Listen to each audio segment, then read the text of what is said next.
श्रीगणेशाय नमः। श्रीनारद उवाच प्रणम्य शिरसा देवं गौरीपुत्रं विनायकं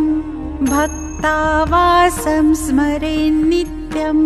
आयुः कामार्थसिद्धये। प्रथमं वक्रतुण्डं च एकदन्तं द्वितीयकं तृतीयं कृष्णपिङ्गाक्षं गजवक्त्रं चतुर्थकं लम्बोदरं पञ्चमं च षष्ठं विकटमेव च सप्तमं विघ्नराजं च धूम्रवर्णं तथाष्टमं नवमं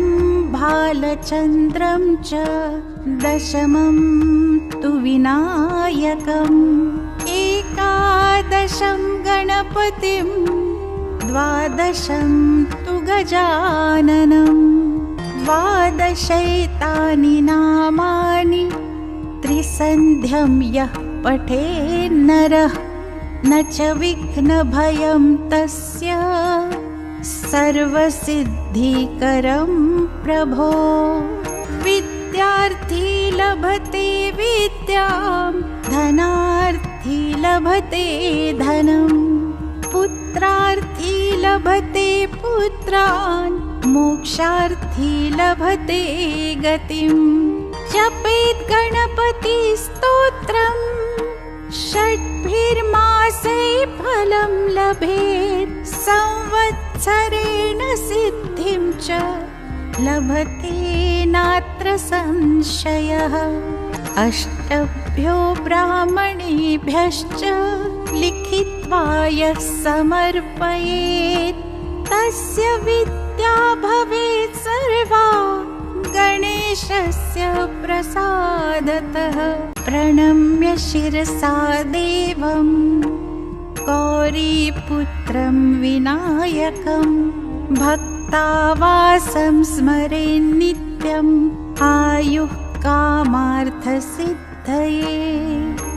प्रथमं वक्रतुण्डं च एकदन्तं द्वितीयकं तृतीयं कृष्णपिङ्गाक्षं गजवक्त्रं चतुर्थकं लम्बोदरं पञ्चमं च षष्ठं विकटमेव च सप्तमं विघ्नराजं च धूम्रवर्णं तथाष्टमं नवमं भालचन्द्रं च दशमं तु विनायकम् एकादशं गणपतिं द्वादशं तु गजाननं द्वादशैतानि नामानि त्रिसन्ध्यं यः पठेन्नरः न च विघ्नभयं तस्य सर्वसिद्धिकरं प्रभो। विद्यार्थी लभते विद्यां धनार्थी लभते धनं पुत्रार्थी लभते पुत्रान् मोक्षार्थी लभते गतिम्। जपेत् गणपति स्तोत्रं षड्भिर्मासे फलं लभेत् संवत्सरेण सिद्धिं च लभते नात्र संशयः। अष्टभ्यो ब्राह्मणेभ्यश्च लिखित्वा यः समर्पयेत् तस्य विद्या भवेत् सर्वा गणेशस्य प्रसादतः। प्रणम्य शिरसा देवं गौरीपुत्रं विनायकं भक्तावासं स्मरेन् नित्यम् आयुः कामार्थसिद्धये। प्रथमं वक्रतुण्डं च एकदन्तं द्वितीयकं तृतीयं कृष्णपिङ्गाक्षं गजवक्त्रं चतुर्थकं लम्बोदरं पञ्चमं च षष्ठं विकटमेव च सप्तमं विघ्नराजं च धूम्रवर्णं तथाष्टमम् नवमं भालचन्द्रं च दशमं तु विनायकम् एकादशं गणपतिं द्वादशं तु गजाननं द्वादशैतानि नामानि त्रिसन्ध्यं यः पठेन्नरः न च विघ्नभयं तस्य सर्वसिद्धिकरं प्रभो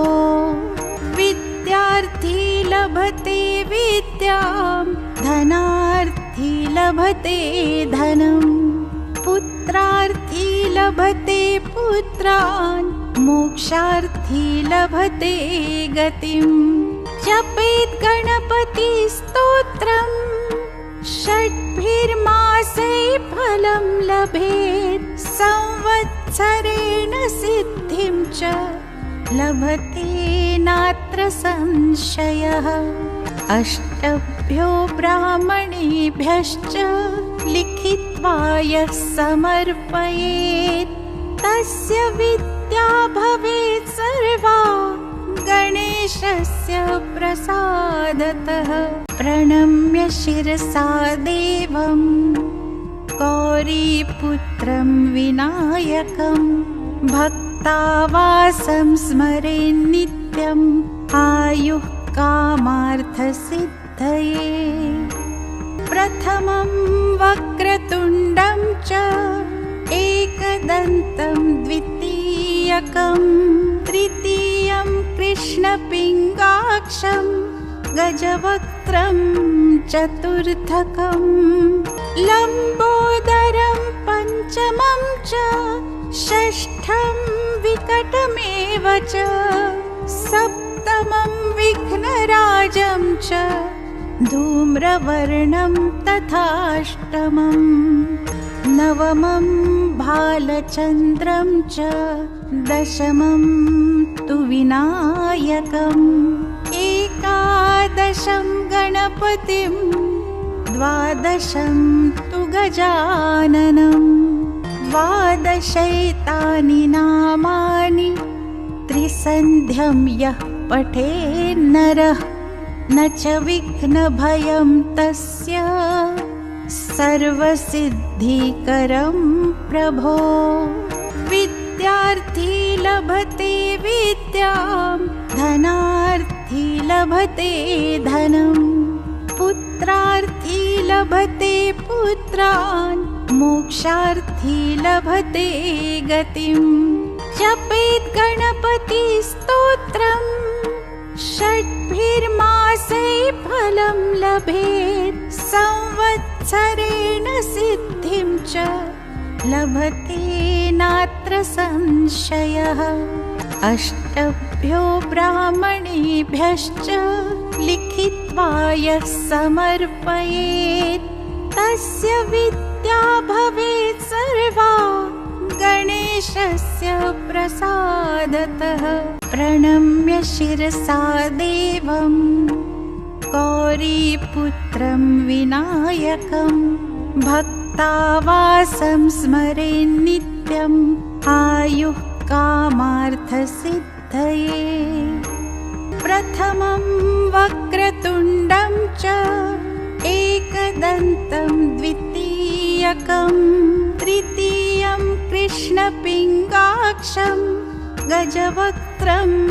चतुर्थकं लम्बोदरं पञ्चमं च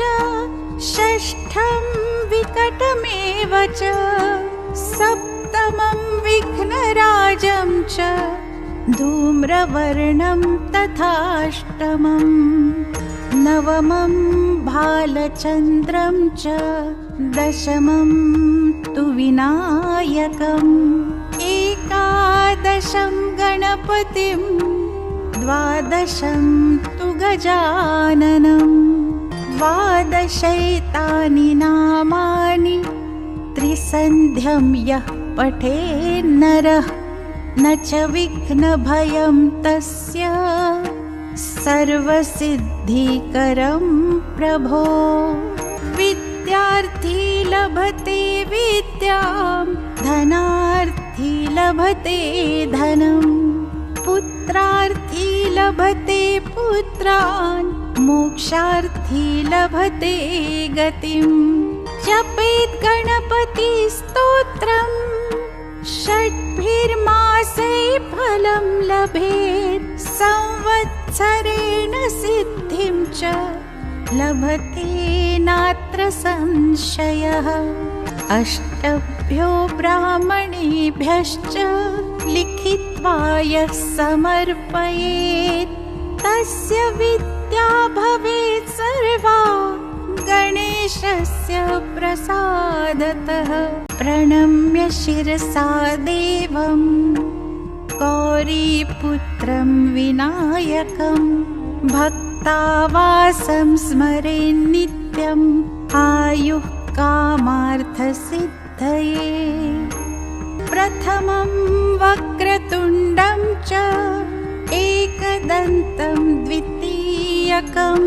तृतीयं कृष्णपिङ्गाक्षं गजवक्त्रं चतुर्थकं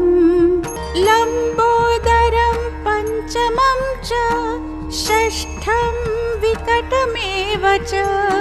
सप्तमं विघ्नराजं च धूम्रवर्णं तथाष्टमम् नवमं भालचन्द्रं च दशमं तु विनायकम् एकादशं गणपतिं द्वादशं तु गजाननं द्वादशैतानि नामानि त्रिसन्ध्यं यः पठेन्नरः न च विघ्नभयं तस्य सर्वसिद्धिकरं प्रभो। विद्यार्थी लभते विद्यां धनार्थी लभते धनं पुत्रार्थी लभते पुत्रान् मोक्षार्थी लभते गतिम्। जपेत् गणपति स्तोत्रम् षड्भिर्मासे फलं लभेत् संवत्सरेण सिद्धिं च लभते नात्र संशयः। अष्टभ्यो ब्राह्मणेभ्यश्च लिखित्वा यः समर्पयेत् तस्य विद्या भवेत् सर्वा गणेशस्य प्रसादतः। प्रणम्य शिरसा देवं गौरीपुत्रं विनायकं भक्तावासं स्मरेन् नित्यम् आयुः कामार्थसिद्धये। प्रथमं वक्रतुण्डं च एकदन्तं द्वितीयकं तृतीयं कृष्णपिङ्गाक्षं गजवक्त्रं चतुर्थकं लम्बोदरं पञ्चमं च षष्ठं विकटमेव च सप्तमं विघ्नराजं च धूम्रवर्णं तथाष्टमम् नवमं भालचन्द्रं च दशमं तु विनायकम् एकादशं गणपतिं द्वादशं तु गजाननं द्वादशैतानि नामानि त्रिसन्ध्यं यः पठेन्नरः न च विघ्नभयं तस्य सर्वसिद्धिकरं प्रभो। विद्यार्थी लभते विद्यां धनार्थी लभते धनं पुत्रार्थी लभते पुत्रान् मोक्षार्थी लभते गतिम्। जपेत् गणपति स्तोत्रम् षड्भिर्मासे फलं लभेत् संवत्सरेण सिद्धिं च लभते नात्र संशयः। अष्टभ्यो ब्राह्मणेभ्यश्च लिखित्वा यः समर्पयेत् तस्य विद्या भवेत् सर्वा गणेशस्य प्रसादतः। प्रणम्य शिरसा देवं गौरीपुत्रं विनायकं भक्तावासं स्मरेन् नित्यम् आयुः कामार्थसिद्धये। प्रथमं वक्रतुण्डं च एकदन्तं द्वितीयकं तृतीयं कृष्णपिङ्गाक्षं गजवक्त्रं चतुर्थकं लम्बोदरं पञ्चमं च षष्ठं विकटमेव च सप्तमं विघ्नराजं च धूम्रवर्णं तथाष्टमं नवमं भालचन्द्रं च दशमं तु विनायकम् एकादशं गणपतिं द्वादशं तु गजाननं द्वादशैतानि नामानि त्रिसन्ध्यं यः पठेन्नरः न च विघ्नभयं तस्य सर्वसिद्धिकरं प्रभो। विद्यार्थी लभते विद्यां धनार्थी लभते धनं पुत्रार्थी लभते पुत्रान् मोक्षार्थी लभते गतिं। जपेत् गणपतिस्तोत्रम् षड्भिर्मासे फलं लभेत् संवत्सरेण सिद्धिं च लभते नात्र संशयः। अष्टभ्यो ब्राह्मणेभ्यश्च लिखित्वा यः समर्पयेत् तस्य विद्या भवेत् सर्वा गणेशस्य प्रसादतः। प्रणम्य शिरसा देवं गौरीपुत्रं विनायकं भक्तावासं स्मरेन् नित्यम् आयुः कामार्थसिद्धये। प्रथमं वक्रतुण्डं च एकदन्तं द्वितीयकं तृतीयं कृष्णपिङ्गाक्षं गजवक्त्रं चतुर्थकं लम्बोदरं पञ्चमं च षष्ठं विकटमेव च सप्तमं विघ्नराजं च धूम्रवर्णं तथाष्टमं नवमं भालचन्द्रं च दशमं तु विनायकम् एकादशं गणपतिं द्वादशं तु गजाननं द्वादशैतानि नामानि त्रिसन्ध्यं यः पठेन्नरः न च विघ्नभयं तस्य सर्वसिद्धिकरं प्रभो। विद्यार्थी लभते विद्यां धनार्थी लभते धनं पुत्रार्थी लभते पुत्रान् मोक्षार्थी लभते गतिं। जपेत् गणपतिस्तोत्रम् षड्भिर्मासे फलं लभेत् संवत्सरेण सिद्धिं च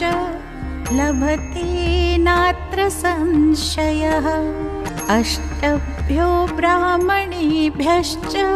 लिखित्वा यः समर्पयेत् तस्य विद्या भवेत् सर्वा गणेशस्य प्रसादतः। प्रणम्य शिरसा देवं गौरीपुत्रं विनायकं भक्तावासं स्मरेन् नित्यम् आयुः कामार्थसिद्धये। प्रथमं वक्रतुण्डं च एकदन्तं द्वितीयकं, तृतीयं कृष्णपिङ्गाक्षं गजवक्त्रं चतुर्थकं, लम्बोदरं पञ्चमं च, षष्ठं विकटमेव च, सप्तमं विघ्नराजं च, धूम्रवर्णं तथाष्टमं, नवमं भालचन्द्रं च, दशमं तु विनायकम्, एकादशं गणपतिं, द्वादशं तु गजाननं, द्वादशैतानि नामानि त्रिसन्ध्यं यः पठेन्नरः, न च विघ्नभयं तस्य सर्वसिद्धिकरं प्रभो। विद्यार्थी लभते विद्यां, धनार्थी लभते धनं, पुत्रार्थी लभते पुत्रान्, मोक्षार्थी लभते गतिम्। जपेत् गणपतिस्तोत्रम्, षड्भिर्मासै फलं लभेत्, संवत्सरेण सिद्धिं च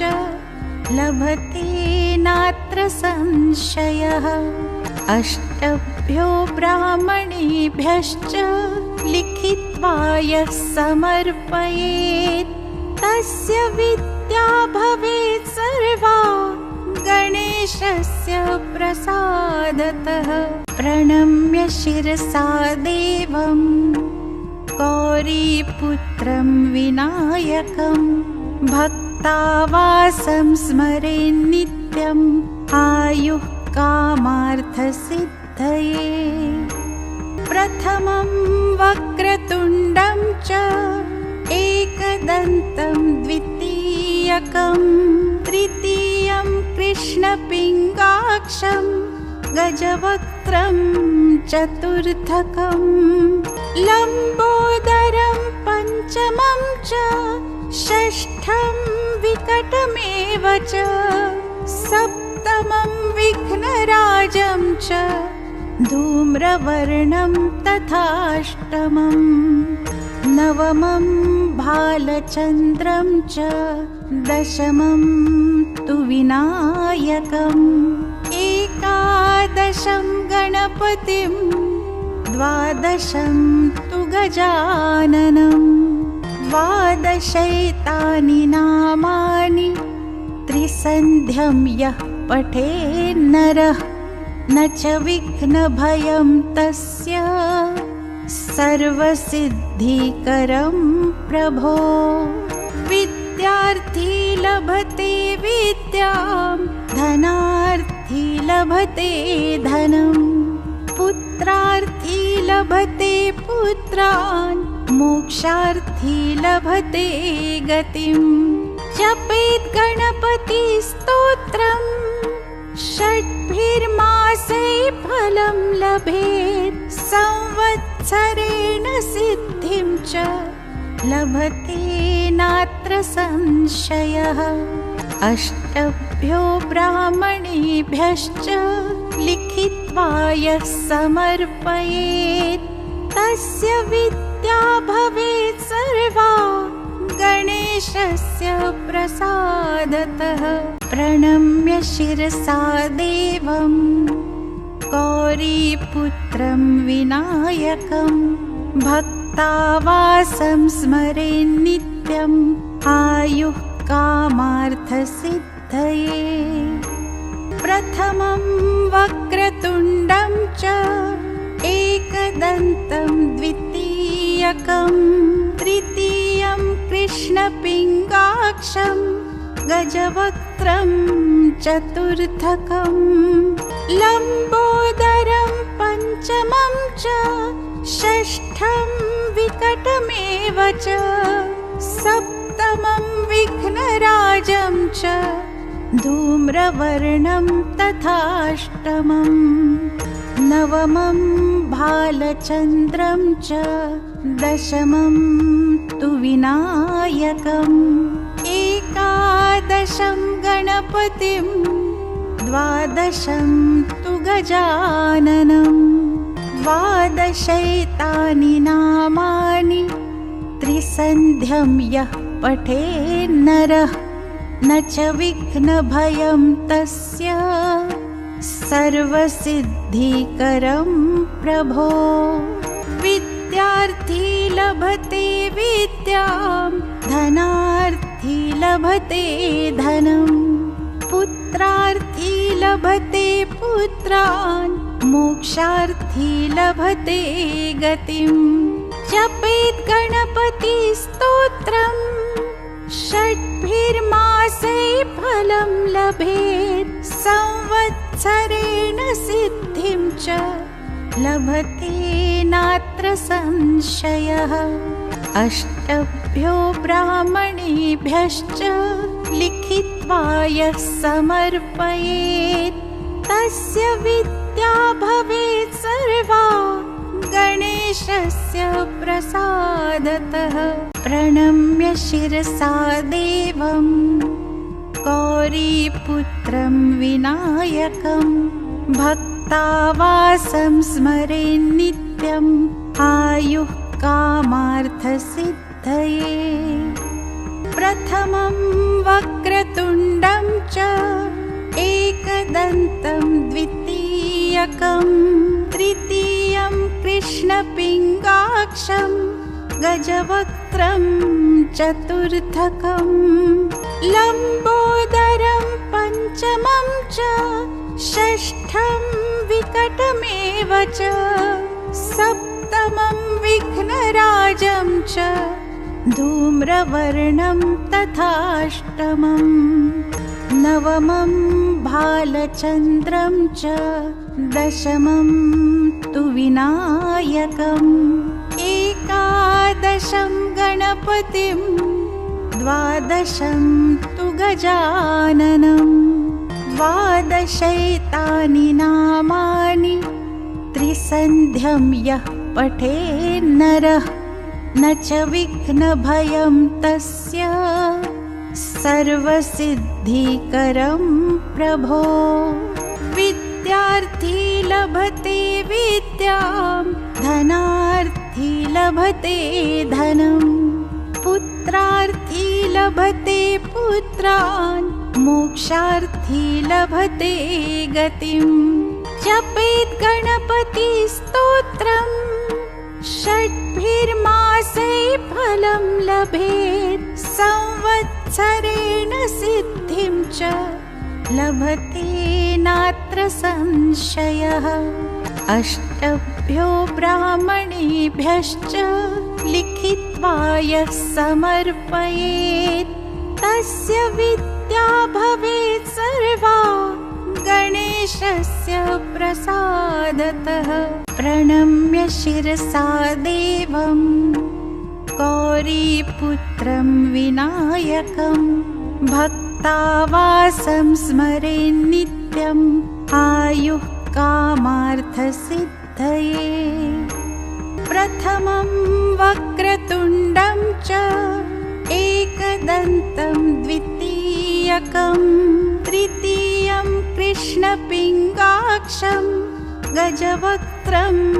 चतुर्थकं लम्बोदरं पञ्चमं च षष्ठं विकटमेव च सप्तमं विघ्नराजं च धूम्रवर्णं तथाष्टमम् नवमं भालचन्द्रं च दशमं तु विनायकम् एकादशं गणपतिं द्वादशं तु गजाननम् द्वादशैतानि नामानि त्रिसन्ध्यं यः पठेन्नरः न च विघ्नभयं तस्य सर्वसिद्धिकरं प्रभो। विद्यार्थी लभते विद्यां धनार्थी लभते धनं लभते पुत्रान् मोक्षार्थी लभते गतिम् जपेत् गणपति स्तोत्रम् षड्भिर्मासे फलं लभेत् संवत्सरेण सिद्धिं च लभते नात्र संशयः अष्टभ्यो ब्राह्मणेभ्यश्च लिखित्वा यः समर्पयेत् तस्य विद्या भवेत् सर्वा गणेशस्य प्रसादतः प्रणम्य शिरसा देवं गौरीपुत्रं विनायकं भक्तावासं स्मरेन् नित्यम् आयुः कामार्थसिद्धये प्रथमं वक्रतुण्डं च एकदन्तं द्वितीयकं तृतीयं कृष्णपिङ्गाक्षं गजवक्त्रं चतुर्थकं लम्बोदरं पञ्चमं च षष्ठं विकटमेव च सप्तमं विघ्नराजं च धूम्रवर्णं तथाष्टमं नवमं भालचन्द्रं च दशमं तु विनायकम् एकादशं गणपतिं द्वादशं तु गजाननं द्वादशैतानि नामानि त्रिसन्ध्यं यः पठेन्नरः न च विघ्नभयं तस्य सर्वसिद्धिकरं प्रभो विद्यार्थी लभते विद्यां धनार्थी लभते धनं पुत्रार्थी लभते पुत्रान् मोक्षार्थी लभते गतिम् जपेत् गणपति स्तोत्रम् षड्भिर्मासे फलं लभेत् संवत्सरेण सिद्धिं च लभते नात्र संशयः अष्टभ्यो ब्राह्मणेभ्यश्च लिखित्वा यः समर्पयेत् तस्य विद्या भवेत् सर्वा गणेशस्य प्रसादतः प्रणम्य शिरसा देवं गौरीपुत्रं विनायकं भक्तावासं स्मरेन् नित्यम् आयुः कामार्थसिद्धये प्रथमं वक्रतुण्डं च एकदन्तं द्वितीयकं तृतीयं कृष्णपिङ्गाक्षं गजवक्त्रं चतुर्थकं लम्बोदरं पञ्चमं च षष्ठं विकटमेव च सप्तमं विघ्नराजं च धूम्रवर्णं तथाष्टमं नवमं भालचन्द्रं च दशमं तु विनायकम् एकादशं गणपतिं द्वादशं तु गजाननं द्वादशैतानि नामानि त्रिसन्ध्यं यः पठेन्नरः न च विघ्नभयं तस्य सर्वसिद्धिकरं प्रभो विद्यार्थी लभते विद्यां धनार्थी लभते धनं पुत्रार्थी लभते पुत्रान् मोक्षार्थी लभते गतिम् जपेत् गणपति स्तोत्रम् षड्भिर्मासे फलं लभेत् संवत्सरेण सिद्धिं च लभते नात्र संशयः अष्टभ्यो ब्राह्मणेभ्यश्च लिखित्वा यः समर्पयेत् तस्य विद्या भवेत् सर्वा गणेशस्य प्रसादतः प्रणम्य शिरसा देवं गौरीपुत्रं विनायकं भक्तावासं स्मरेन् नित्यम् आयुः कामार्थसिद्धये प्रथमं वक्रतुण्डं च एकदन्तं द्वितीयकं तृतीयं कृष्णपिङ्गाक्षं गजवक्त्रं चतुर्थकं लम्बोदरं पञ्चमं च षष्ठं विकटमेव च सप्तमं विघ्नराजं च धूम्रवर्णं तथाष्टमं नवमं भालचन्द्रं च दशमं तु विनायकम् एकादशं गणपतिं द्वादशं तु गजाननम्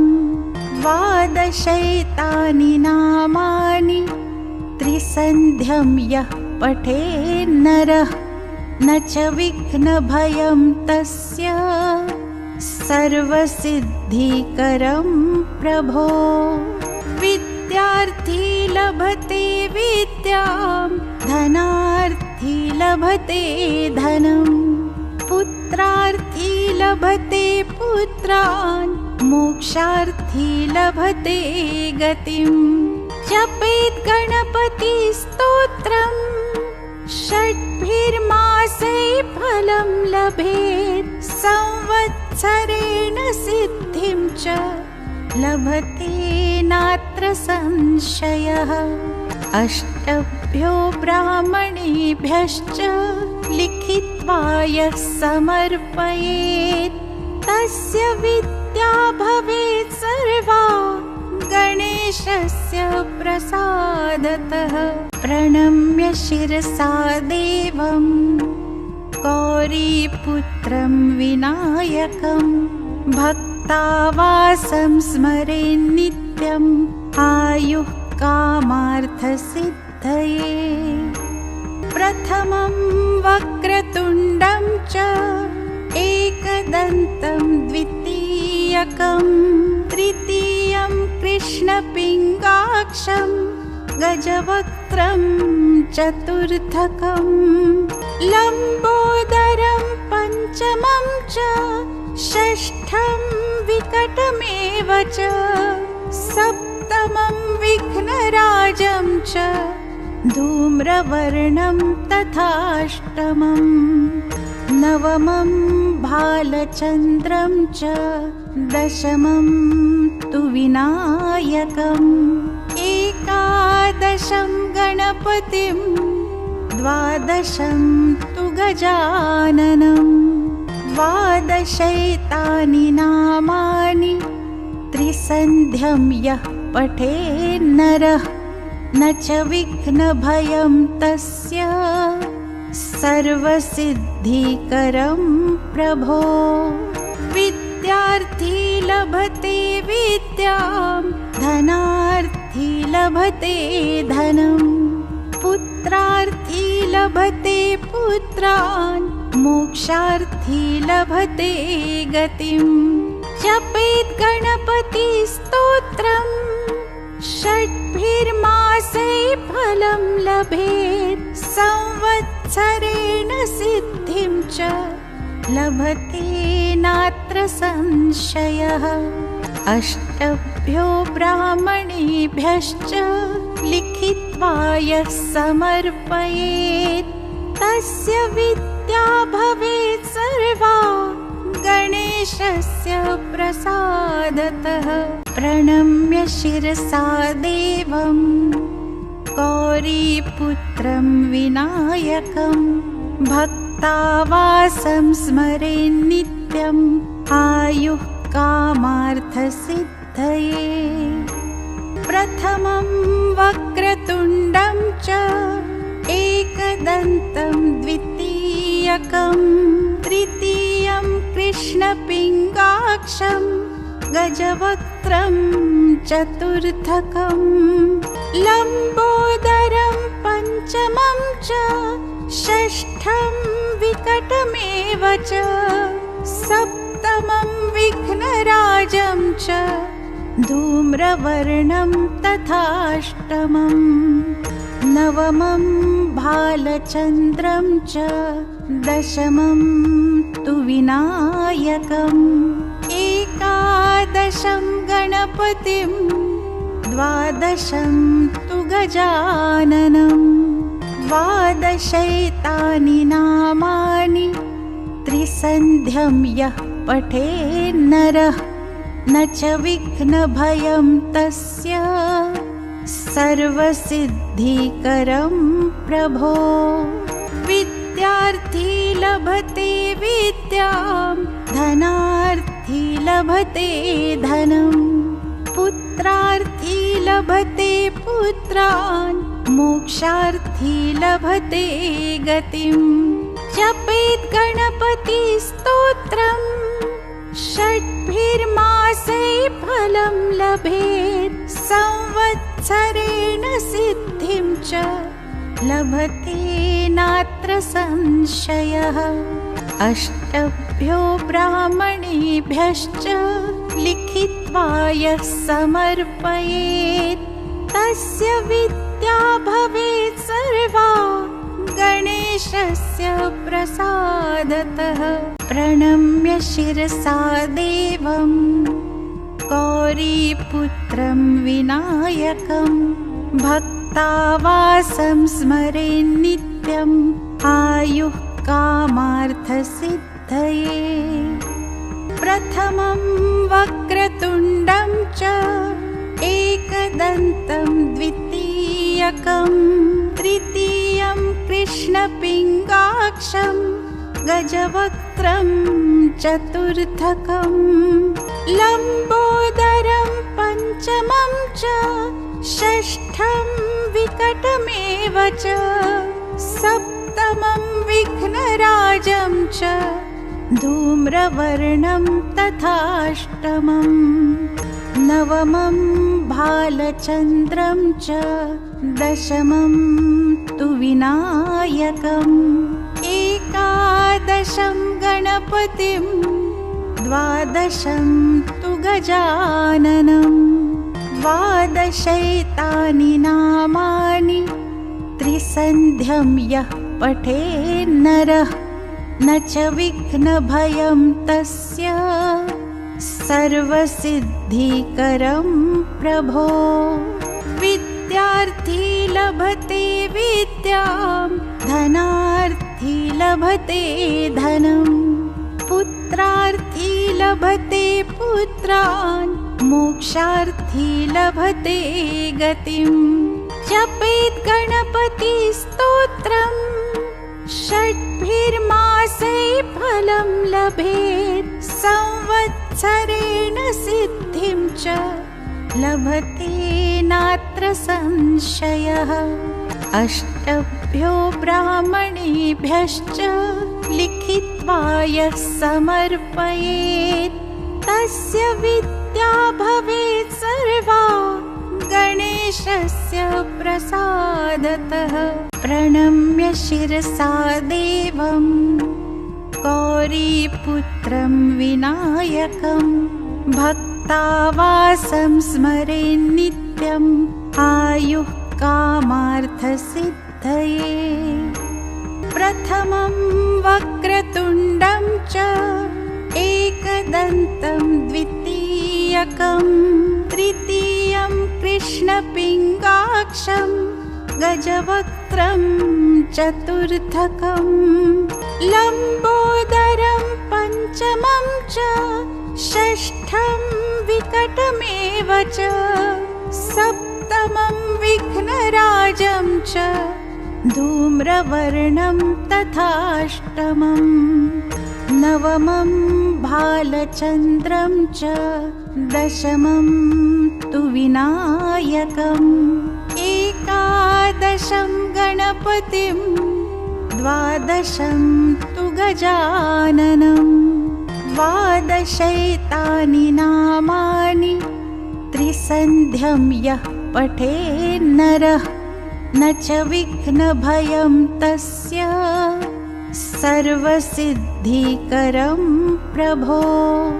विद्यार्थी लभते विद्यां धनार्थी लभते धनं। पुत्रार्थी लभते पुत्रान् मोक्षार्थी लभते गतिम्। जपेत् गणपतिस्तोत्रम् षड्भिर्मासै फलं लभेत्। संवत्सरेण सिद्धिं च लभते नात्र संशयः। अष्टभ्यो ब्राह्मणेभ्यश्च लिखित्वा यः समर्पयेत् तस्य विद्या भवेत् सर्वा गणेशस्य प्रसादतः। प्रणम्य शिरसा देवं गौरीपुत्रं विनायकं भक्तावासं स्मरेन् नित्यम् आयुः कामार्थसिद्धये। प्रथमं वक्रतुण्डं च एकदन्तं द्वितीयकं तृतीयं कृष्णपिङ्गाक्षं गजवक्त्रं चतुर्थकं लम्बोदरं पञ्चमं च षष्ठं विकटमेव च सप्तमं विघ्नराजं च धूम्रवर्णं तथाष्टमं नवमं भालचन्द्रं च दशमं तु विनायकम् एकादशं गणपतिं द्वादशं तु गजाननं द्वादशैतानि नामानि त्रिसन्ध्यं यः पठेन्नरः न च विघ्नभयं तस्य सर्वसिद्धिकरं प्रभो। विद्यार्थी लभते विद्यां धनार्थी लभते धनं। पुत्रार्थी लभते पुत्रान् मोक्षार्थी लभते गतिम्। जपेत् गणपतिस्तोत्रम् षड्भिर्मासै फलं लभेत्। संवत्सरेण सिद्धिं च लभते नात्र संशयः। अष्टभ्यो ब्राह्मणेभ्यश्च लिखित्वा यः समर्पयेत् तस्य विद्या भवेत् सर्वा गणेशस्य प्रसादतः। प्रणम्य शिरसा देवं गौरीपुत्रं विनायकं भक्तावासं स्मरेन् नित्यम् आयुः कामार्थसिद्धये। प्रथमं वक्रतुण्डं च एकदन्तं द्वितीयकं तृतीयं कृष्णपिङ्गाक्षं गजवक्त्रं चतुर्थकं लम्बोदरं पञ्चमं च षष्ठं विकटमेव च सप्तमं विघ्नराजं च धूम्रवर्णं तथाष्टमं नवमं भालचन्द्रं च दशमं तु विनायकम् एकादशं गणपतिं द्वादशं तु गजाननं द्वादशैतानि नामानि त्रिसन्ध्यं यः पठेन्नरः न च विघ्नभयं तस्य सर्वसिद्धिकरं प्रभो। विद्यार्थी लभते विद्यां धनार्थी लभते धनं। पुत्रार्थी लभते पुत्रान् मोक्षार्थी लभते गतिम्। जपेत् गणपतिस्तोत्रम् षड्भिर्मासै फलं लभेत्। संवत्सरेण सिद्धिं च लभते नात्र संशयः। अष्टभ्यो ब्राह्मणेभ्यश्च लिखित्वा यः समर्पयेत् तस्य विद्या भवेत् सर्वा गणेशस्य प्रसादतः। प्रणम्य शिरसा देवं गौरीपुत्रं विनायकं भक्तावासं स्मरेन् नित्यम् आयुः कामार्थसिद्धये। प्रथमं वक्रतुण्डं च एकदन्तं द्वितीयकं तृतीयं कृष्णपिङ्गाक्षं गजवक्त्रं चतुर्थकं लम्बोदरं पञ्चमं च षष्ठं विकटमेव च सप्तमं विघ्नराजं च धूम्रवर्णं तथाष्टमम् नवमं भालचन्द्रं च दशमं तु विनायकम् एकादशं गणपतिं द्वादशं तु गजाननम् द्वादशैतानि नामानि त्रिसन्ध्यं यः पठेन्नरः न च विघ्नभयं तस्य सर्वसिद्धिकरं प्रभो। विद्यार्थी लभते विद्यां धनार्थी लभते धनं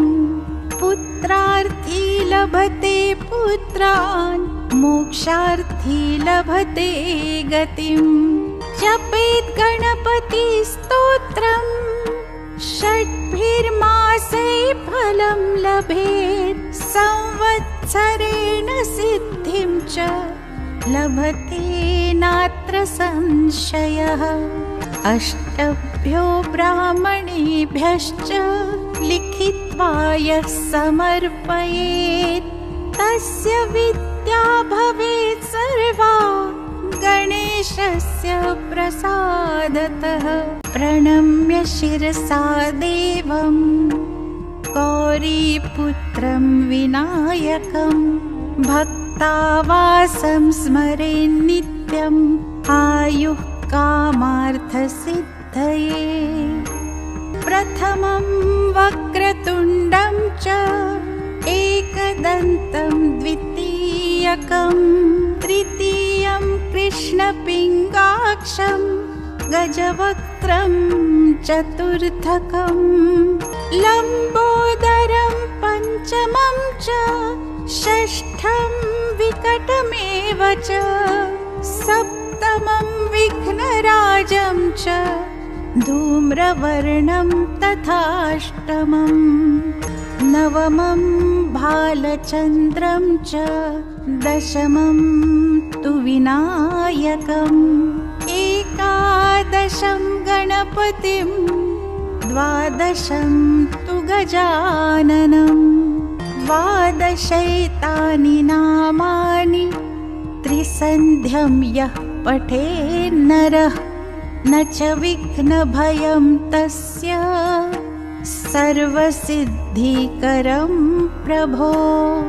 विद्यार्थी लभते विद्यां धनार्थी लभते धनं पुत्रार्थी लभते पुत्रान् मोक्षार्थी लभते गतिम्। जपेत् गणपतिस्तोत्रम् षड्भिर्मासै फलं लभेत् संवत्सरेण सिद्धिं च लभते नात्र संशयः। अष्टभ्यो ब्राह्मणेभ्यश्च लिखित्वा यः समर्पयेत् तस्य विद्या भवेत् सर्वा गणेशस्य प्रसादतः। प्रणम्य शिरसा देवं गौरीपुत्रं विनायकं भक्तावासं स्मरेन् नित्यम् आयुः कामार्थसिद्धये। प्रथमं वक्रतुण्डं च एकदन्तं द्वितीयकं तृतीयं कृष्णपिङ्गाक्षं गजवक्त्रं चतुर्थकं लम्बोदरं पञ्चमं च षष्ठं विकटमेव च सप्तमं विघ्नराजं च धूम्रवर्णं तथाष्टमं नवमं भालचन्द्रं च दशमं तु विनायकम् एकादशं गणपतिं द्वादशं तु गजाननम् द्वादशैतानि नामानि त्रिसन्ध्यं यः पठेन्नरः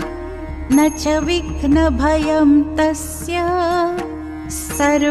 सर्वसिद्धिकरं प्रभो विद्यार्थी लभते विद्यां धनार्थी लभते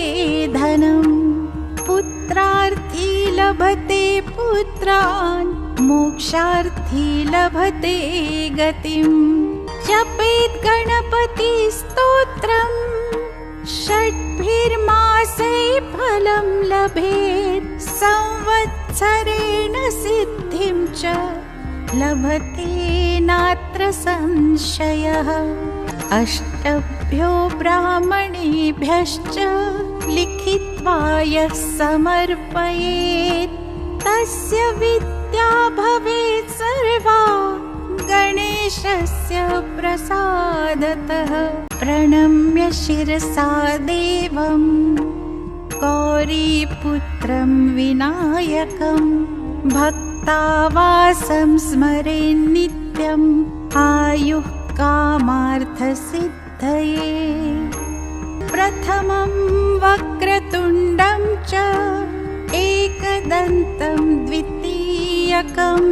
तृतीयं कृष्णपिङ्गाक्षं गजवक्त्रं चतुर्थकं लम्बोदरं पञ्चमं च षष्ठं विकटमेव च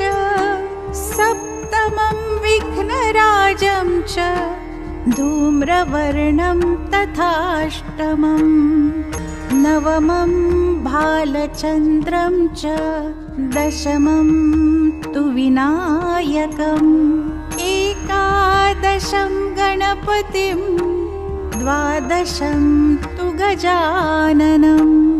द्वादशैतानि नामानि त्रिसन्ध्यं यः पठेन्नरः न च विघ्नभयं तस्य सर्वसिद्धिकरं प्रभो विद्यार्थी लभते विद्यां धनार्थी लभते धनं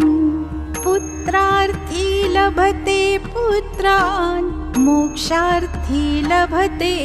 गतिम् जपेत् गणपति स्तोत्रम् षड्भिर्मासै फलं लभेत् संवत्सरेण सिद्धिं च लभते नात्र संशयः अष्टभ्यो ब्राह्मणेभ्यश्च लिखित्वा यः समर्पयेत् तस्य विद्या भवेत् सर्वा गणेशस्य प्रसादतः प्रणम्य शिरसा देवं गौरीपुत्रं विनायकं भक्तावासं स्मरेन् नित्यम् आयुः कामार्थसिद्धये प्रथमं वक्रतुण्डं च एकदन्तं द्वितीयकं तृतीयं कृष्णपिङ्गाक्षं गजवक्त्रं चतुर्थकं लम्बोदरं पञ्चमं च षष्ठं विकटमेव च सप्तमं विघ्नराजं च धूम्रवर्णं तथाष्टमं नवमं भालचन्द्रं च दशमं तु विनायकम् एकादशं गणपतिं द्वादशं तु गजाननं द्वादशैतानि नामानि त्रिसन्ध्यं यः पठेन्नरः न च विघ्नभयं तस्य सर्वसिद्धिकरं प्रभो विद्यार्थी लभते विद्यां धनार्थी लभते धनं पुत्रार्थी लभते पुत्रान् मोक्षार्थी लभते गतिम् जपेत् गणपति स्तोत्रम् षड्भिर्मासै फलं लभेत् संवत्सरेण सिद्धिं च लभते नात्र संशयः अष्टभ्यो ब्राह्मणेभ्यश्च लिखित्वा यः समर्पयेत् तस्य विद्या भवेत् सर्वा गणेशस्य प्रसादतः प्रणम्य शिरसा देवं गौरीपुत्रं विनायकं भक्तावासं स्मरेन् नित्यम् आयुः कामार्थसिद्धये प्रथमं वक्रतुण्डं च एकदन्तं द्वितीयकं तृतीयं कृष्णपिङ्गाक्षं गजवक्त्रं चतुर्थकं लम्बोदरं पञ्चमं च षष्ठं विकटमेव च सप्तमं विघ्नराजं च धूम्रवर्णं तथाष्टमं नवमं भालचन्द्रं च दशमं तु विनायकम् एकादशं गणपतिं द्वादशं तु गजाननं द्वादशैतानि नामानि त्रिसन्ध्यं यः पठेन्नरः न च विघ्नभयं तस्य सर्वसिद्धिकरं प्रभो विद्यार्थी लभते विद्यां धनार्थी लभते धनं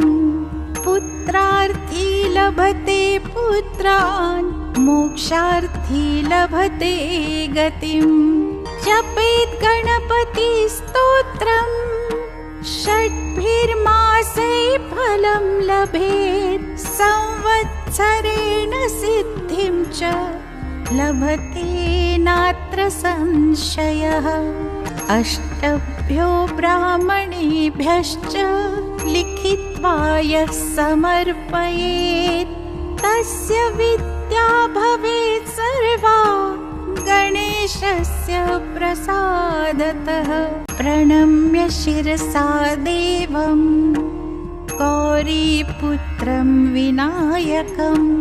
भक्तावासं स्मरेन् नित्यम् आयुः कामार्थसिद्धये प्रथमं वक्रतुण्डं च एकदन्तं द्वितीयकं तृतीयं कृष्णपिङ्गाक्षं गजवक्त्रं चतुर्थकं लम्बोदरं पञ्चमं च षष्ठं विकटमेव च सप्तमं विघ्नराजं च धूम्रवर्णं तथाष्टमं नवमं भालचन्द्रं च दशमं तु विनायकम् एकादशं गणपतिं द्वादशं तु गजाननं द्वादशैतानि नामानि त्रिसन्ध्यं यः पठेन्नरः न च विघ्नभयं तस्य सर्वसिद्धिकरं प्रभो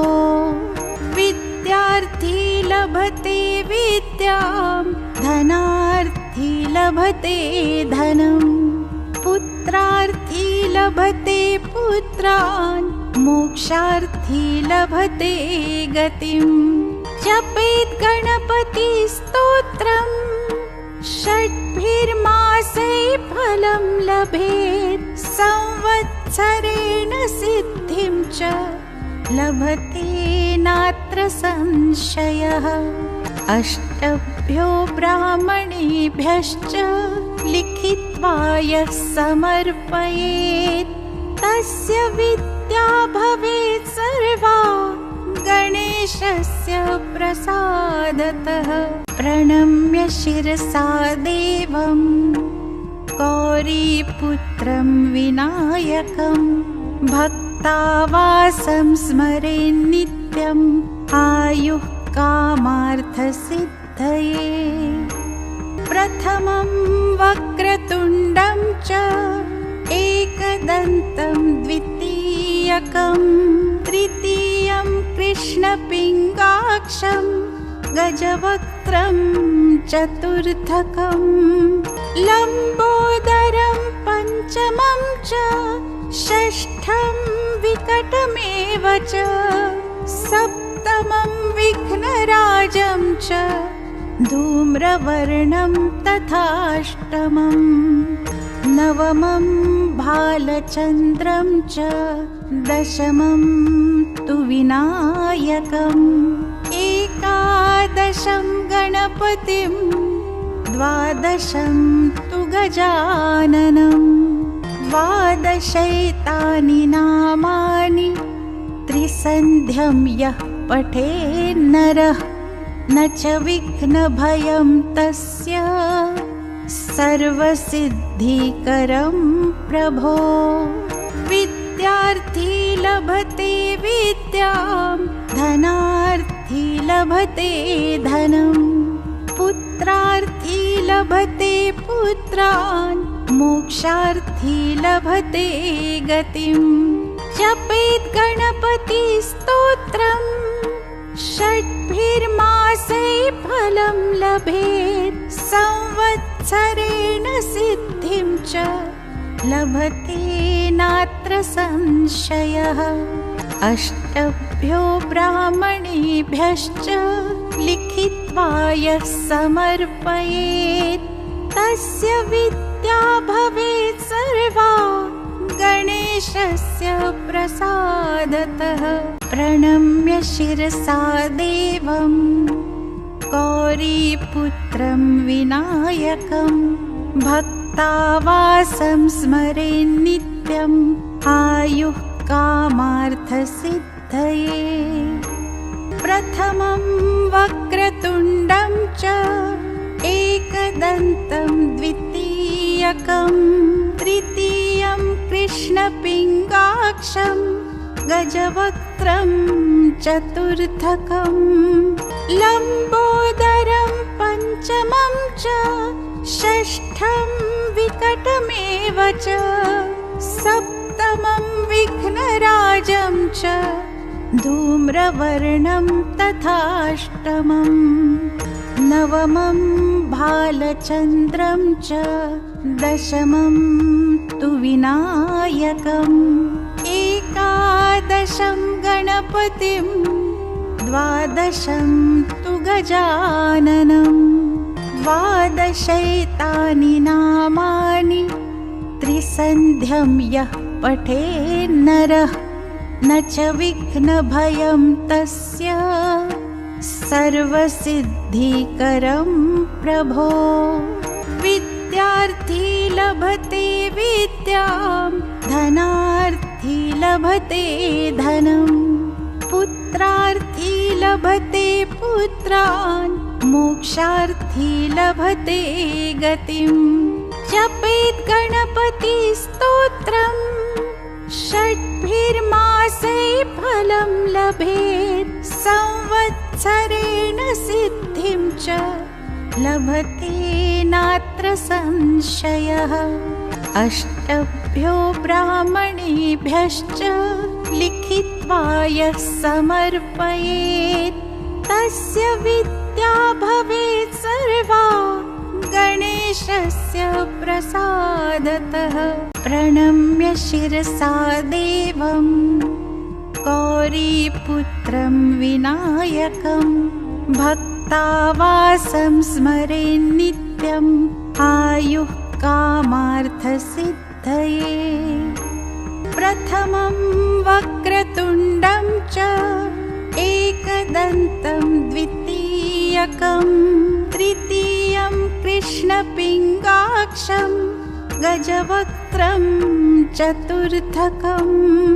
लम्बोदरं पञ्चमं च षष्ठं विकटमेव च सप्तमं विघ्नराजं च धूम्रवर्णं तथाष्टमं नवमं भालचन्द्रं च दशमं तु विनायकम् एकादशं गणपतिं द्वादशं तु गजाननं द्वादशैतानि नामानि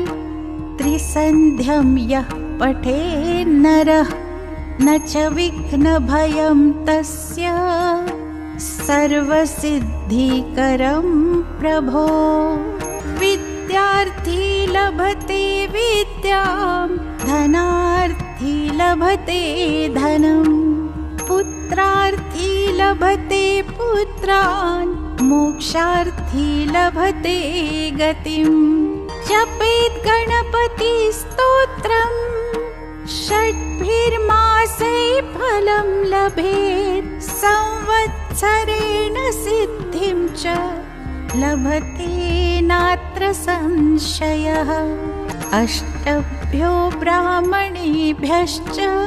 लिखित्वा यः समर्पयेत् तस्य विद्या भवेत् सर्वा गणेशस्य प्रसादतः प्रणम्य शिरसा देवं गौरीपुत्रं विनायकं भक्तावासं स्मरेन् नित्यम् आयुः कामार्थसिद्धये प्रथमं वक्रतुण्डं च एकदन्तं द्वितीयकं तृतीयं कृष्णपिङ्गाक्षं गजवक्त्रं चतुर्थकं लम्बोदरं पञ्चमं च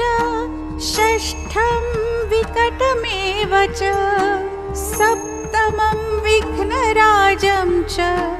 धूम्रवर्णं तथाष्टमं नवमं भालचन्द्रं च दशमं तु विनायकम् एकादशं गणपतिं द्वादशं तु गजाननं द्वादशैतानि नामानि त्रिसन्ध्यं यः पठेन्नरः न च विघ्नभयं तस्य सर्वसिद्धिकरं प्रभो विद्यार्थी लभते विद्यां धनार्थी लभते धनं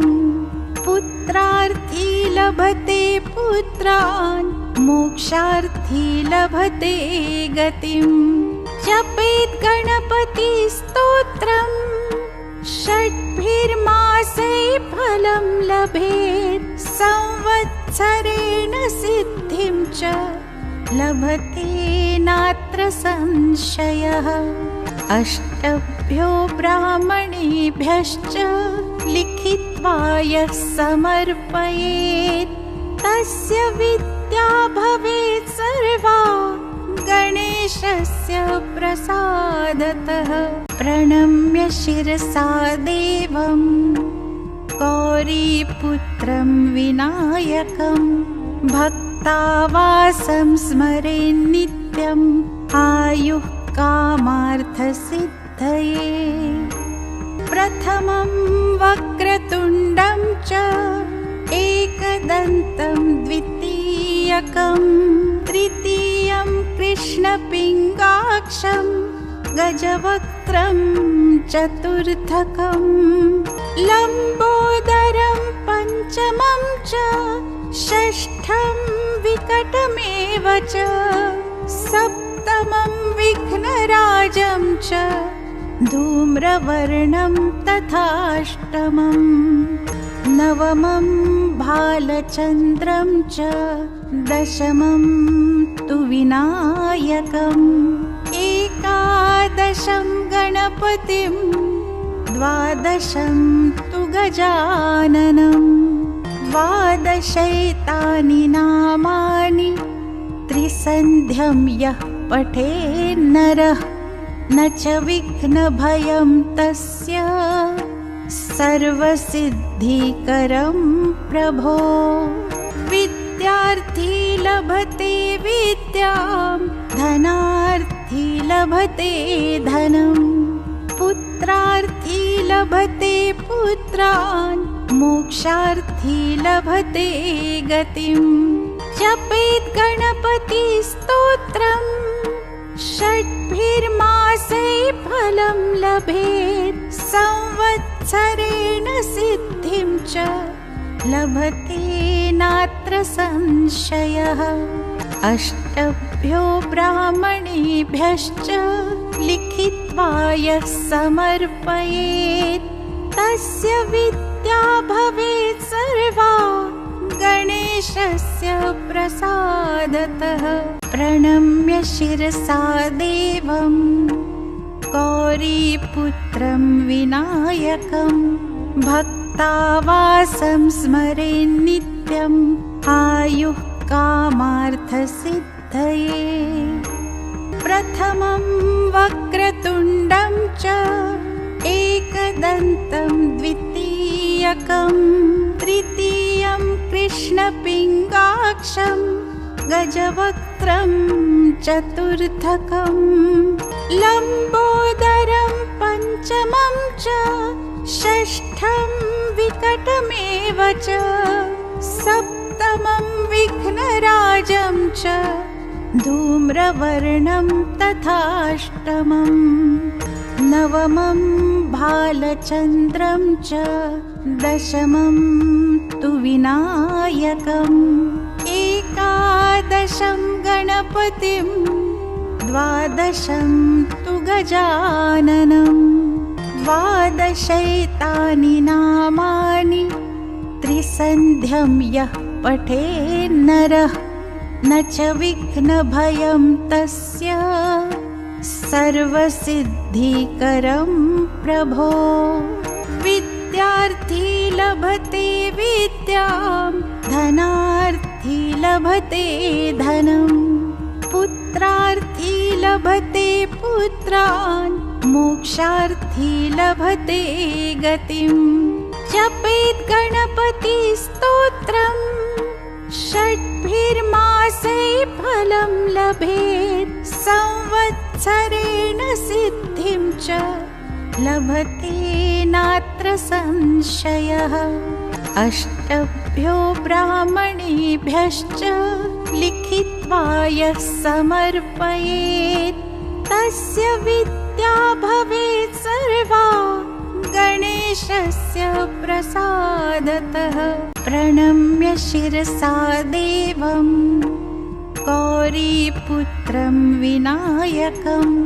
भक्तावासं स्मरेन् नित्यम् आयुः कामार्थसिद्धये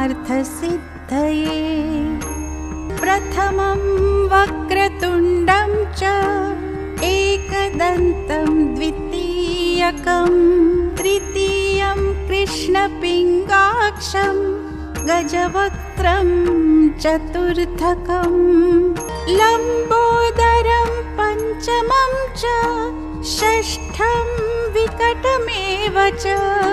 सप्तमं विघ्नराजं च धूम्रवर्णं तथाष्टमं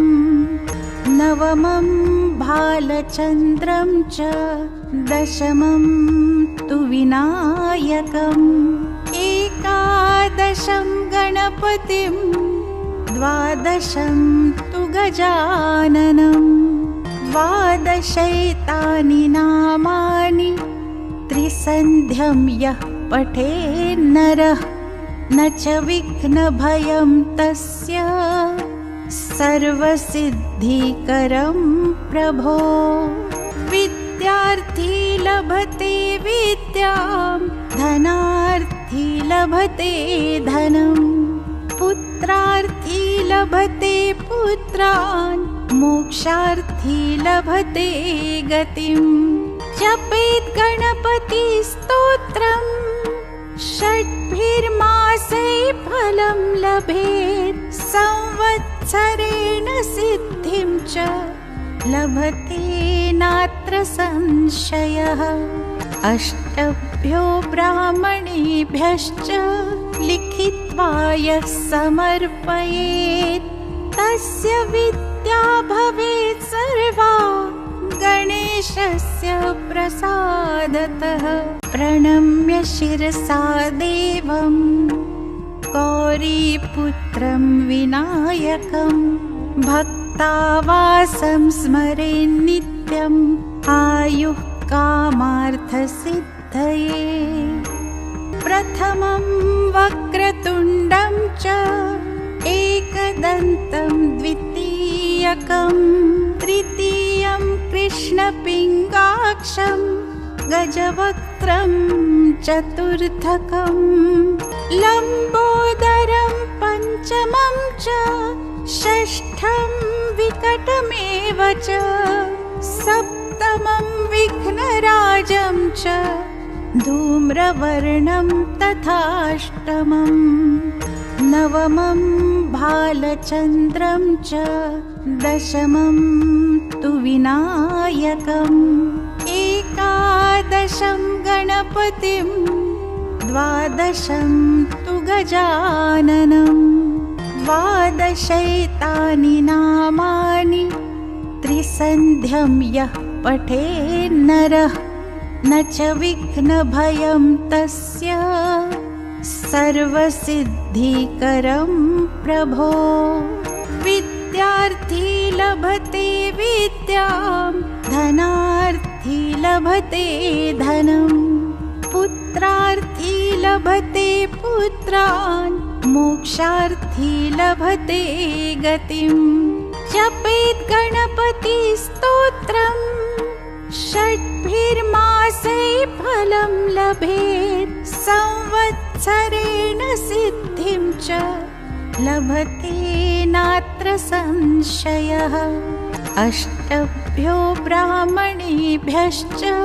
लिखित्वा यः समर्पयेत् तस्य विद्या भवेत् सर्वा गणेशस्य प्रसादतः। प्रणम्य शिरसा देवं गौरीपुत्रं विनायकं भक्तावासं स्मरेन् नित्यम् आयुः कामार्थसिद्धये। प्रथमं वक्रतुण्डं च एकदन्तं द्वितीयकं तृतीयं कृष्णपिङ्गाक्षं गजवक्त्रं चतुर्थकं लम्बोदरं पञ्चमं च षष्ठं विकटमेव च सप्तमं विघ्नराजं च धूम्रवर्णं तथाष्टमं नवमं भालचन्द्रं च दशमं तु विनायकम् एकादशं गणपतिं द्वादशं तु गजाननं द्वादशैतानि नामानि त्रिसन्ध्यं यः पठेन्नरः न च विघ्नभयं तस्य सर्वसिद्धिकरं प्रभो। विद्यार्थी लभते विद्यां धनार्थी लभते धनं पुत्रार्थी लभते पुत्रान् मोक्षार्थी लभते गतिम्। जपेत् गणपतिस्तोत्रम् षड्भिर्मासै फलं लभेत् संवत्सरेण सिद्धिं च लभते नात्र संशयः। अष्टभ्यो ब्राह्मणेभ्यश्च लिखित्वा यः समर्पयेत् तस्य विद्या भवेत् सर्वा गणेशस्य प्रसादतः। प्रणम्य शिरसा देवं गौरीपुत्रं विनायकं भक्तावासं स्मरेन् नित्यम् आयुः कामार्थसिद्धये। प्रथमं वक्रतुण्डं च एकदन्तं द्वितीयकं तृतीयं कृष्णपिङ्गाक्षं गजवक्त्रं चतुर्थकं लम्बोदरं पञ्चमं च षष्ठं विकटमेव च सप्तमं विघ्नराजं च धूम्रवर्णं तथाष्टमं नवमं भालचन्द्रं च दशमं तु विनायकम् एकादशं गणपतिं द्वादशं तु गजाननं द्वादशैतानि नामानि त्रिसन्ध्यं यः पठेन्नरः न च विघ्नभयं तस्य सर्वसिद्धिकरं प्रभो। विद्यार्थी लभते विद्यां धनार्थी लभते धनं पुत्रार्थी लभते पुत्रान् मोक्षार्थी लभते गतिम्। जपेत् गणपति स्तोत्रम् षड्भिर्मासै फलं लभेत् संवत्सरेण सिद्धिं च लभते नात्र संशयः। अष्टभ्यो ब्राह्मणेभ्यश्च लिखित्वा यः समर्पयेत् तस्य विद्या भवेत् सर्वा गणेशस्य प्रसादतः। प्रणम्य शिरसा देवं गौरीपुत्रं विनायकं भक्तावासं स्मरेन् नित्यम् आयुः कामार्थसिद्धये।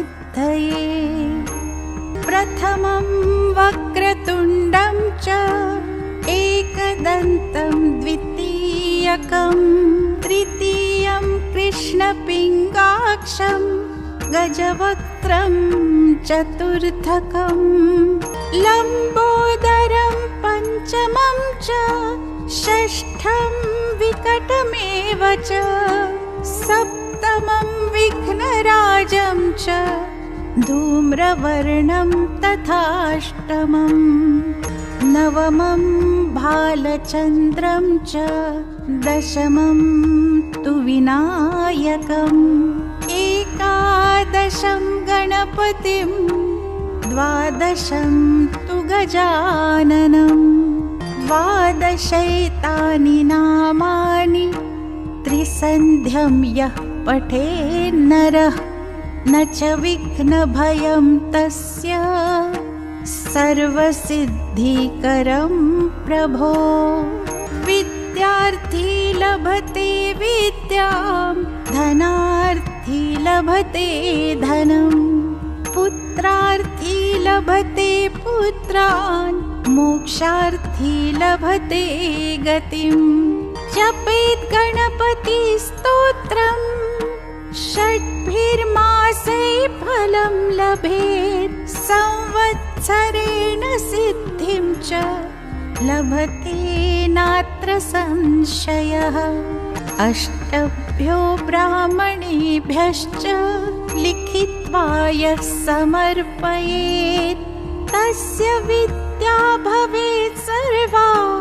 गणेशस्य प्रसादतः। प्रणम्य शिरसा देवं गौरीपुत्रं विनायकं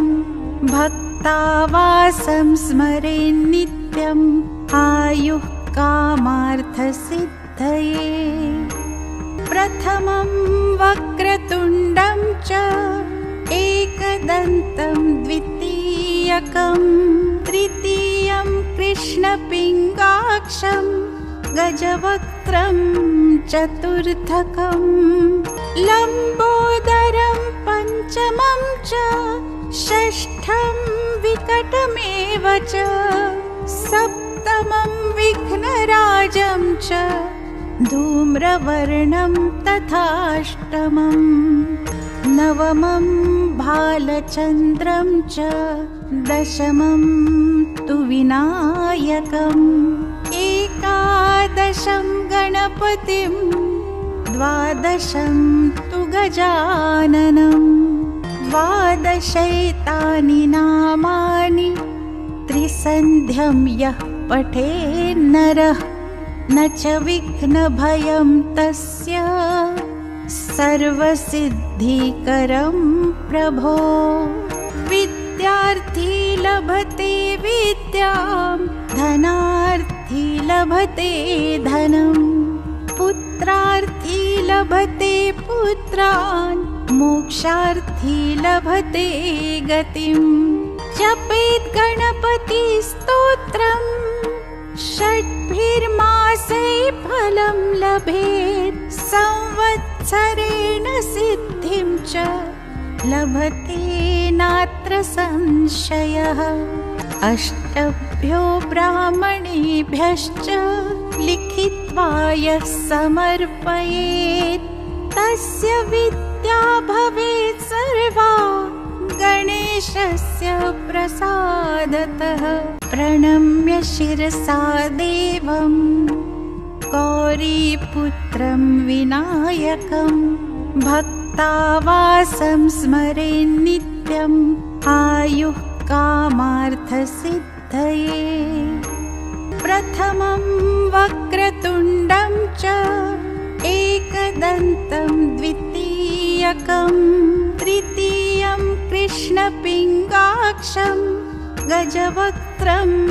चतुर्थकं लम्बोदरं पञ्चमं च षष्ठं विकटमेव च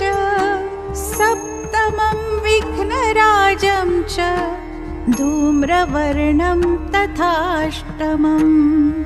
नवमं भालचन्द्रं च दशमं तु विनायकम् एकादशं गणपतिं द्वादशं तु गजाननम् द्वादशैतानि नामानि त्रिसन्ध्यं यः पठेन्नरः न च विघ्नभयं तस्य सर्वसिद्धिकरं प्रभो। विद्यार्थी लभते विद्यां धनार्थी लभते धनं पुत्रार्थी लभते पुत्रान् मोक्षार्थी लभते गतिम् जपेत् गणपतिस्तोत्रम् षड्भिर्मासै फलं लभेत् संवत्सरेण सिद्धिं च लभते नात्र संशयः। अष्टभ्यो ब्राह्मणेभ्यश्च लिखित्वा यः समर्पयेत् तस्य विद्या भवेत् सर्वा गणेशस्य प्रसादतः। प्रणम्य शिरसा देवं गौरीपुत्रं विनायकं भक्तावासं स्मरेन् नित्यम् आयुः कामार्थसिद्धये। प्रथमं वक्रतुण्डं च एकदन्तं द्वितीयकं तृतीयं कृष्णपिङ्गाक्षं गजवक्त्रं चतुर्थकं लम्बोदरं पञ्चमं च षष्ठं विकटमेव च सप्तमं विघ्नराजं च धूम्रवर्णं तथाष्टमम् नवमं भालचन्द्रं च दशमं तु विनायकम् एकादशं गणपतिं द्वादशं तु गजाननम् द्वादशैतानि नामानि त्रिसन्ध्यं यः पठेन्नरः न च विघ्नभयं तस्य सर्वसिद्धिकरं प्रभो विद्यार्थी लभते विद्यां धनार्थी लभते धनं पुत्रार्थी लभते पुत्रान् मोक्षार्थी लभते गतिम् जपेत् गणपति स्तोत्रम् षड्भिर्मासै फलं लभेत् संवत्सरेण सिद्धिं च लभते नात्र संशयः अष्टभ्यो ब्राह्मणेभ्यश्च लिखित्वा यः समर्पयेत् तस्य विद्या भवेत् सर्वा गणेशस्य प्रसादतः प्रणम्य शिरसा देवं गौरीपुत्रं विनायकं भक्तावासं स्मरेन् नित्यम् आयुः कामार्थसिद्धये प्रथमं वक्रतुण्डं च एकदन्तं द्वितीयकं तृतीयं कृष्णपिङ्गाक्षं गजवक्त्रं चतुर्थकं लम्बोदरं पञ्चमं च षष्ठं विकटमेव च सप्तमं विघ्नराजं च धूम्रवर्णं तथाष्टमम् नवमं भालचन्द्रं च दशमं तु विनायकम् एकादशं गणपतिं द्वादशं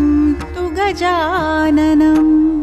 द्वादशैतानि नामानि त्रिसन्ध्यं यः पठेन्नरः न च विघ्नभयं तस्य सर्वसिद्धिकरं प्रभो विद्यार्थी लभते विद्यां धनार्थी लभते धनं पुत्रार्थी लभते पुत्रान् मोक्षार्थी लभते गतिम् जपेत् गणपति स्तोत्रम् षड्भिर्मासै फलं लभेत् संवत्सरेण सिद्धिं च लभते नात्र संशयः अष्टभ्यो ब्राह्मणेभ्यश्च लिखित्वा यः समर्पयेत् तस्य विद्या भवेत् सर्वा गणेशस्य प्रसादतः प्रणम्य शिरसा देवं गौरीपुत्रं विनायकं भक्तावासं स्मरेन् नित्यम् आयुः कामार्थसिद्धये प्रथमं वक्रतुण्डं च एकदन्तं द्वितीयकं तृतीयं कृष्णपिङ्गाक्षं गजवक्त्रं चतुर्थकं लम्बोदरं पञ्चमं च षष्ठं विकटमेव च सप्तमं विघ्नराजं च धूम्रवर्णं तथाष्टमम् नवमं भालचन्द्रं च दशमं तु विनायकम् एकादशं गणपतिं द्वादशं तु गजाननम् द्वादशैतानि नामानि त्रिसन्ध्यं यः पठेन्नरः न च विघ्नभयं तस्य सर्वसिद्धिकरं प्रभो विद्यार्थी लभते विद्यां धनार्थी पुत्रार्थी लभते धनम् पुत्रार्थी लभते पुत्रान् मोक्षार्थी लभते गतिम् जपेत् गणपति स्तोत्रम् षड्भिर्मासै फलं लभेत् संवत्सरेण सिद्धिं च लभते नात्र संशयः अष्टभ्यो ब्राह्मणेभ्यश्च लिखित्वा यः समर्पयेत् तस्य विद्या भवेत् सर्वा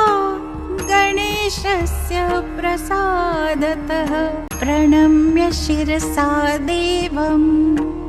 गौरीपुत्रं विनायकं भक्तावासं स्मरेन् नित्यम् आयुः कामार्थसिद्धये प्रथमं वक्रतुण्डं च एकदन्तं द्वितीयकं तृतीयं कृष्णपिङ्गाक्षं गजवक्त्रं चतुर्थकं लम्बोदरं पञ्चमं च षष्ठं विकटमेव च सप्तमं विघ्नराजं च धूम्रवर्णं तथाष्टमं नवमं भालचन्द्रं च दशमं तु विनायकम् एकादशं गणपतिं द्वादशं तु गजाननम् द्वादशैतानि नामानि त्रिसन्ध्यं यः पठेन्नरः न च विघ्नभयं तस्य सर्वसिद्धिकरं प्रभो विद्यार्थी लभते विद्यां धनार्थी लभते धनम्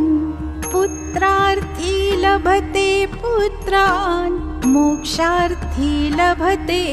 गतिम् जपेत् गणपति स्तोत्रम् षड्भिर्मासै फलं लभेत् संवत्सरेण सिद्धिं च लभते नात्र संशयः अष्टभ्यो ब्राह्मणेभ्यश्च लिखित्वा यः समर्पयेत् तस्य विद्या भवेत् सर्वा गणेशस्य प्रसादतः प्रणम्य शिरसा देवं गौरीपुत्रं विनायकं भक्तावासं स्मरेन् नित्यम् आयुः कामार्थसिद्धये प्रथमं वक्रतुण्डं च एकदन्तं द्वितीयकं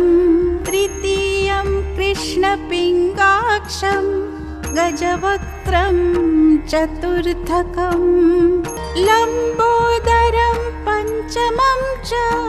षष्ठं विकटमेव च सप्तमं विघ्नराजं च धूम्रवर्णं तथाष्टमं नवमं भालचन्द्रं च दशमं तु विनायकम् एकादशं गणपतिं द्वादशं तु गजाननम् द्वादशैतानि नामानि त्रिसन्ध्यं यः पठेन्नरः न च विघ्नभयं तस्य सर्वसिद्धिकरं प्रभो विद्यार्थी लभते विद्यां धनार्थी लभते धनम् पुत्रार्थी लभते पुत्रान् मोक्षार्थी लभते गतिम् जपेत् गणपति स्तोत्रम् षड्भिर्मासै फलं लभेत् संवत्सरेण सिद्धिं च लभते नात्र संशयः अष्टभ्यो ब्राह्मणेभ्यश्च लिखित्वा यः समर्पयेत् तस्य विद्या भवेत् सर्वा गणेशस्य प्रसादतः प्रणम्य शिरसा देवं गौरीपुत्रं विनायकं भक्तावासं स्मरेन् नित्यम् आयुः कामार्थसिद्धये प्रथमं वक्रतुण्डं च एकदन्तं द्वितीयकं तृतीयं कृष्णपिङ्गाक्षं गजवक्त्रं चतुर्थकं लम्बोदरं पञ्चमं च षष्ठं विकटमेव च सप्तमं विघ्नराजं च धूम्रवर्णं तथाष्टमं नवमं भालचन्द्रं च दशमं तु विनायकम् एकादशं गणपतिं द्वादशं तु गजाननं द्वादशैतानि नामानि त्रिसन्ध्यं यः पठेन्नरः न च विघ्नभयं तस्य सर्वसिद्धिकरं प्रभो विद्यार्थी लभते विद्यां धनार्थी लभते धनं पुत्रार्थी लभते पुत्रान् मोक्षार्थी लभते गतिम् जपेत् गणपति स्तोत्रम्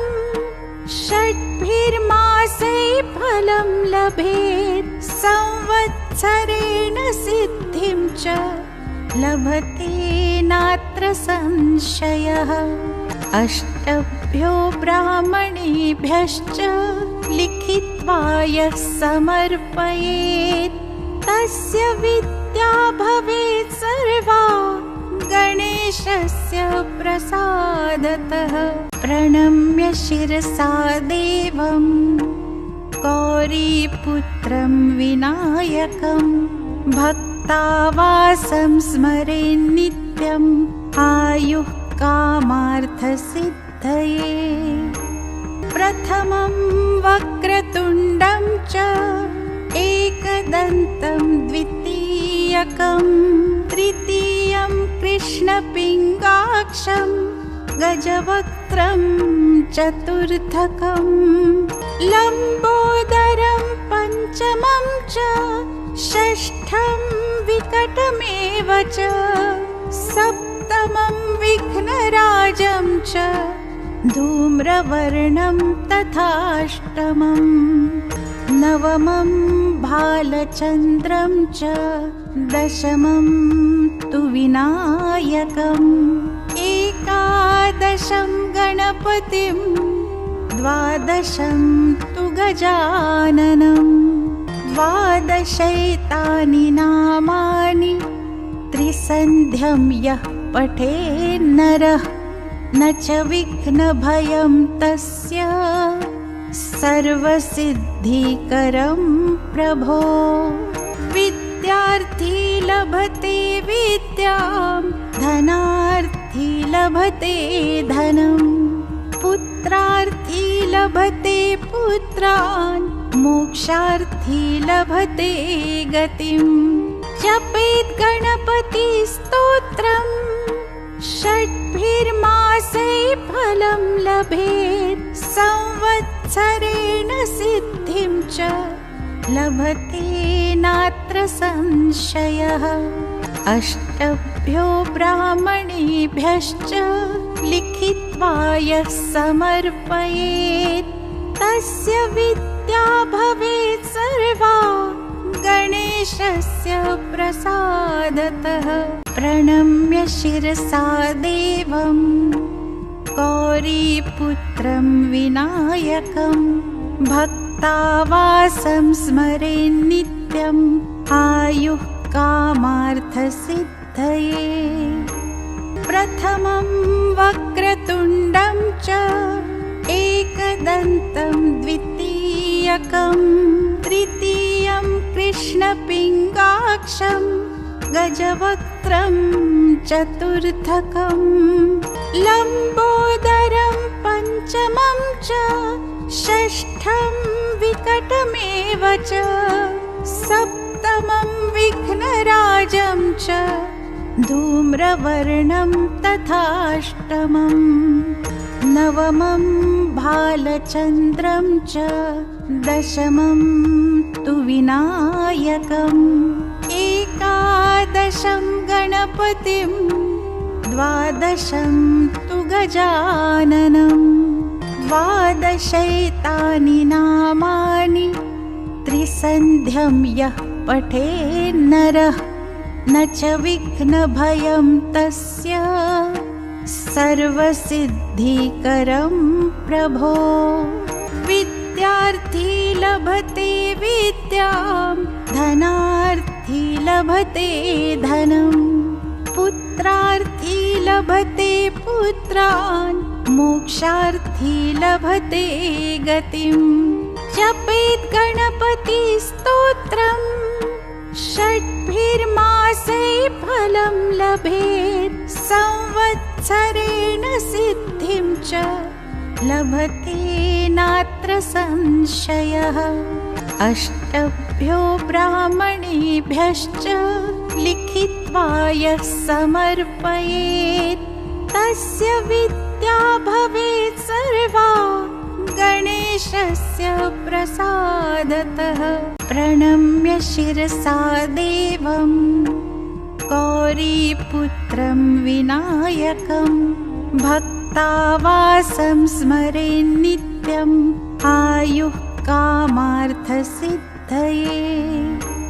प्रथमं वक्रतुण्डं च एकदन्तं द्वितीयकं तृतीयं कृष्णपिङ्गाक्षं गजवक्त्रं चतुर्थकं लम्बोदरं पञ्चमं च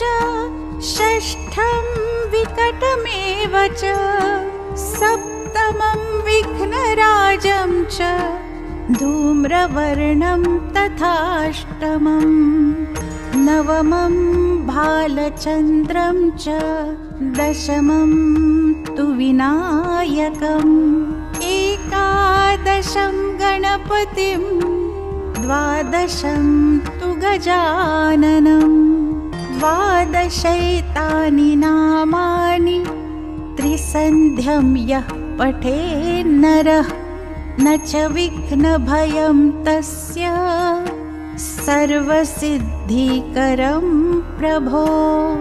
विद्यार्थी लभते विद्यां धनार्थी लभते धनं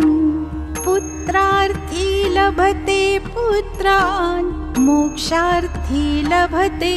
गतिम् जपेत् गणपतिस्तोत्रम् षड्भिर्मासै फलं लभेत् संवत्सरेण सिद्धिं च लभते नात्र संशयः अष्टभ्यो ब्राह्मणेभ्यश्च लिखित्वा यः समर्पयेत् तस्य विद्या भवेत् सर्वा गणेशस्य प्रसादतः प्रणम्य शिरसा देवं गौरीपुत्रं विनायकं भक्तावासं स्मरेन् नित्यम् आयुः कामार्थसिद्धये प्रथमं वक्रतुण्डं च एकदन्तं द्वितीयकं तृतीयं कृष्णपिङ्गाक्षं गजवक्त्रं चतुर्थकं लम्बोदरं पञ्चमं च षष्ठं विकटमेव च सप्तमं विघ्नराजं च धूम्रवर्णं तथाष्टमम् नवमं भालचन्द्रं च दशमं तु विनायकम् एकादशं गणपतिं द्वादशं तु गजाननम् द्वादशैतानि नामानि त्रिसन्ध्यं यः पठेन्नरः न च विघ्नभयं तस्य सर्वसिद्धिकरं प्रभो। विद्यार्थी लभते विद्यां धनार्थी लभते धनं। पुत्रार्थी लभते पुत्रान् मोक्षार्थी लभते गतिम्। जपेत् गणपतिस्तोत्रम् षड्भिर्मासै फलं लभेत्। संवत्सरेण सिद्धिं च लभते नात्र संशयः। अष्टभ्यो ब्राह्मणेभ्यश्च लिखित्वा यः समर्पयेत् तस्य विद्या भवेत् सर्वा गणेशस्य प्रसादतः। प्रणम्य शिरसा देवं गौरीपुत्रं विनायकं भक्तावासं स्मरेन् नित्यम् आयुः कामार्थसिद्धये। प्रथमं वक्रतुण्डं च एकदन्तं द्वितीयकं तृतीयं कृष्णपिङ्गाक्षं गजवक्त्रं चतुर्थकं लम्बोदरं पञ्चमं च षष्ठं विकटमेव च सप्तमं विघ्नराजं च धूम्रवर्णं तथाष्टमम् नवमं भालचन्द्रं च दशमं तु विनायकम् एकादशं गणपतिं द्वादशं तु गजाननं। द्वादशैतानि नामानि त्रिसन्ध्यं यः पठेन्नरः न च विघ्नभयं तस्य सर्वसिद्धिकरं प्रभो। विद्यार्थी लभते विद्यां धनार्थी लभते धनं। पुत्रार्थी लभते पुत्रान् मोक्षार्थी लभते गतिम्। जपेत् गणपतिस्तोत्रम् षड्भिर्मासै फलं लभेत्। संवत्सरेण सिद्धिं च लभते नात्र संशयः। अष्टभ्यो ब्राह्मणेभ्यश्च लिखित्वा यः समर्पयेत् तस्य विद्या भवेत् सर्वा गणेशस्य प्रसादतः।